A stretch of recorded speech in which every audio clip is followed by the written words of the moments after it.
The 2010 and 2013 Percy Jackson films are complete garbage. I made 2 videos bashing the films with my own opinions, and I made a video of Rick Riordan, the author of the series, bashing the films as well. It's pretty well known that Riordan despised the 2 movies that butchered his life work. He wrote lengthy emails to the studio begging them to make the necessary changes, not only to make it faithful to his novels, but to ensure the movie wasn't a pile of garbage on its own, even when it's not based on the books. Luckily, 12 years after he wrote those emails, it looks like his series is finally getting a faithful adaptation, and I myself have very high hopes for this project. This time around, Riordan himself assured fans that this series would stay true to the novels, giving fans everywhere something to look forward to. In this video, I'm going to go over everything that we know about the show so far, and as I do, I'll explain why I think the series is going to be amazing.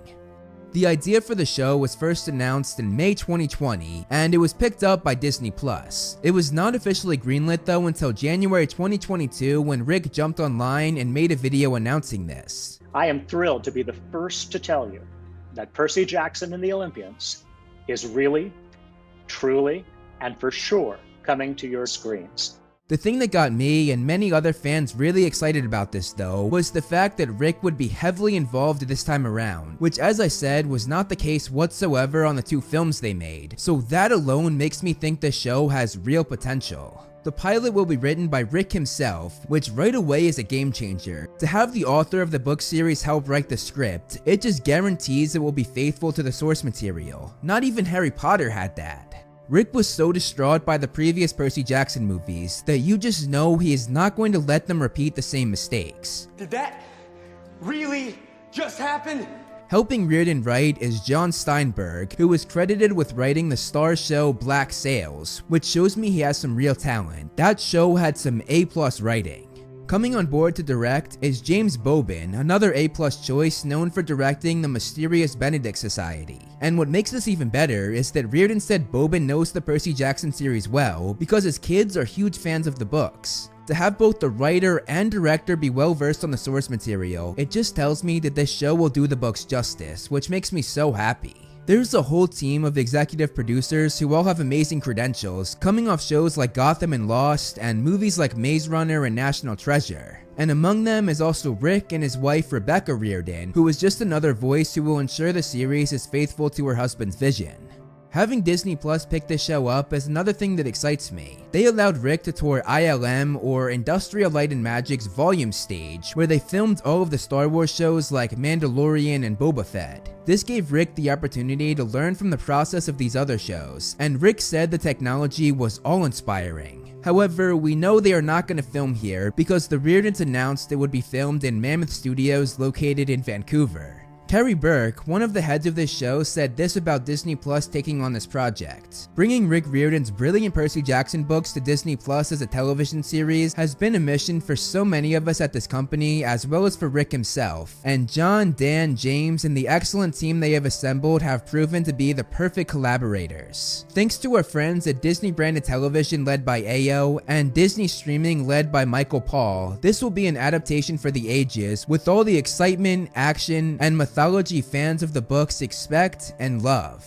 This is low-key a dig at the previous adaptations of the books, as the movies lacked and sort of made a mockery of the mythology, which is such a key part of the novels. So to see the mythology being treated with respect again makes me very hopeful.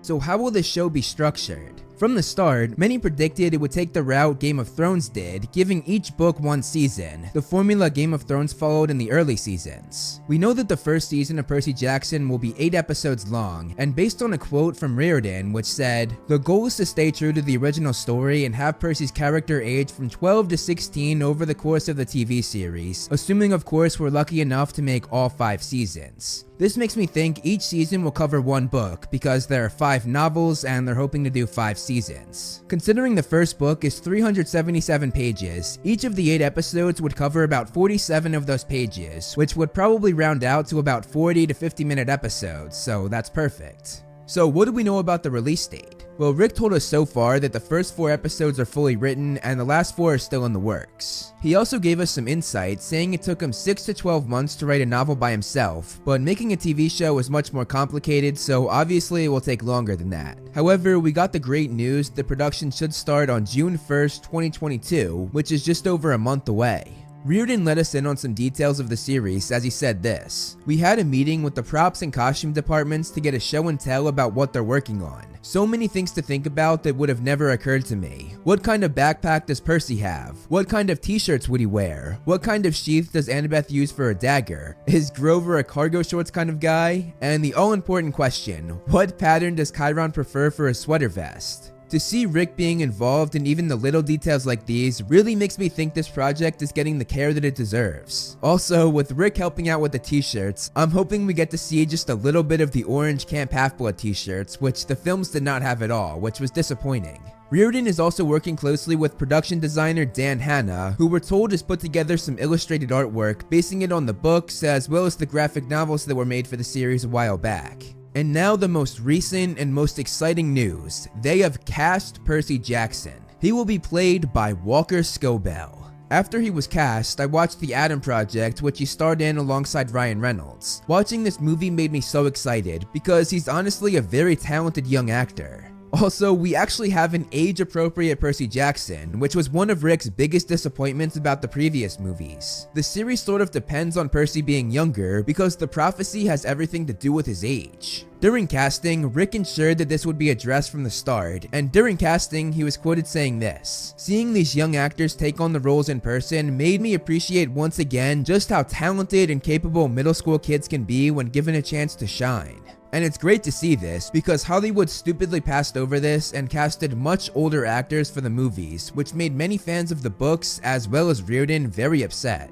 To make things even better, Walker is a super fan of the books, having read everything through the Trials of Apollo, the most recent Percy Jackson series that wrapped up back in 2020. After the announcement, Rick had this to say about Walker: "Walker Scobell is an incredibly talented young man who blew us away with his audition tapes for the role of Percy. Many of you recently discovered how great Walker is when you watched the movie The Adam Project, in which Walker lit up the screen as a younger version of Ryan Reynolds' character. We were fortunate enough to audition Walker months before that movie came out, but the film only confirmed what we already knew about his talent. It was obvious to me and the rest of the team that Walker had the perfect mix of comedic timing, sweetness, rebelliousness, snark, and heroism to embody our hero Percy Jackson. I got to deliver the news to Walker personally via Zoom on January 28th that he had been chosen for the part, and it was a magical moment that made me feel for the first time, okay, this is real, this is worth the waiting and the hard work. This project is going to be amazing."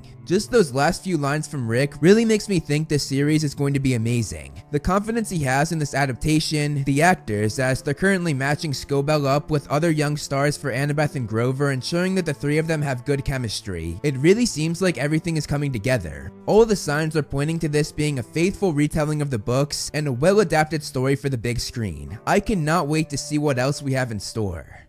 Thank you so much for watching, guys. I hope you enjoyed the video. You can follow me on Instagram to see more of my personal life, like my cute dog Loki, and some behind the scenes movie flame stuff. I also do similar content on TikTok and Twitter that I do here on this channel, so if you like what I do here, check them out. All the handles are right below me, and links are in the description. Over here are my wonderful patrons. If you want to be featured on the next video, plus get a few other perks, become a patron today. As always, if you liked the video, hit that like button and subscribe, and look out for more great movie flame videos on the way.